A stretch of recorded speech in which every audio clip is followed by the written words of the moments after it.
দেখেন নিউটনের ছেলে ওয়ালটন কি যন্ত্র আবিষ্কার করছে।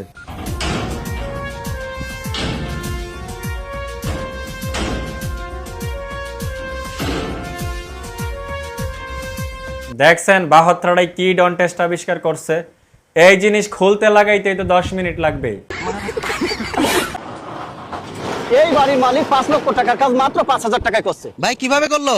এখানে যদি রড সিমেন্ট দিয়ে একটা সিরিকোটা করতে যেত তাহলে 5 লক্ষ টাকা খরচ। এই টিডি সিলিকোটার সুবিধা কি? এর অনেক সুবিধা, তার মধ্যে বিশেষ সুবিধা যখন মনে করেন এটা খুলে দেবে তখন দেখেন বাড়ির ভিতরে সব আলো বাতাস প্রবেশ করবে। আর আলো বাতাসের লগে লগে চুর ও আরামসে ঢুকে যাইব।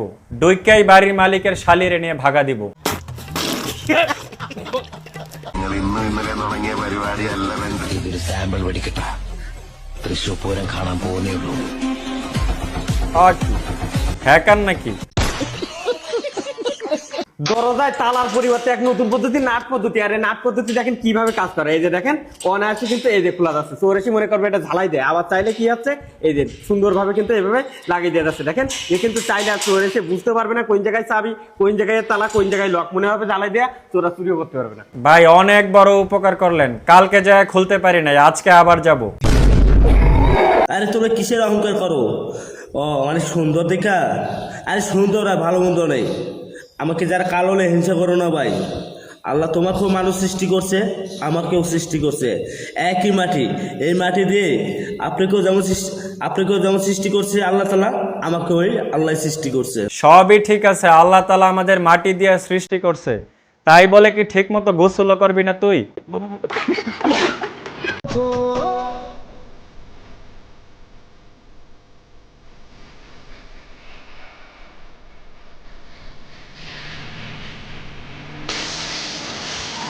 না চাইলে খাওয়া শেষের নিচের থেকে তুইলা একটু পায়েসও খাওয়াইতে পারবে। এই দোকানটাই নাকি সারা বিশ্বের ভিতরে গিনেস বুকে নাম উঠাতে চলেছে। তার কারণ এই দোকানের আর মাত্র 1 হাতেরও কম, দেখেন 1 হাতেরও কিন্তু কম। আর শুধুমাত্র যে একটা দোকান তা না, এখানে 3-3টা দোকান করা হয়েছে। আর এই দোকানের ভিতরে কি ব্যবসা করবে জানেন? কি আর করবে, দোকান দেখায় লোন উঠাবে আর আপনার জন্য একটু ব্রেন কিনবে।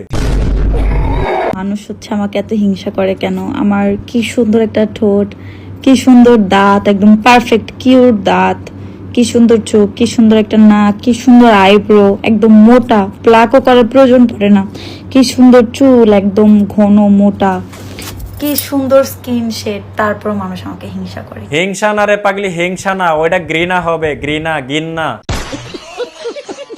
ফ্যান পরিষ্কার করার গুরুত্বপূর্ণ 2টি টিপস এবং ট্রিক্স। এই ফ্যানগুলো বারবার ময়লা হয়ে যায়, আমরা সাধারণত একটা ন্যাকড়া দিয়ে ফ্যানগুলো পরিষ্কার করি।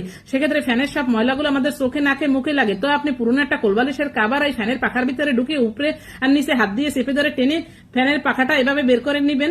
সব ময়লাগুলো কোলবালিশের কাভারের ভিতরে পড়বে। তো ফ্যান পরিষ্কার হয়ে গেলে আপনি একটা টিস্যুতে ভিনেগার নিয়ে তারপর ফ্যানগুলোকে সুন্দর করে এভাবে মুছে দেবেন।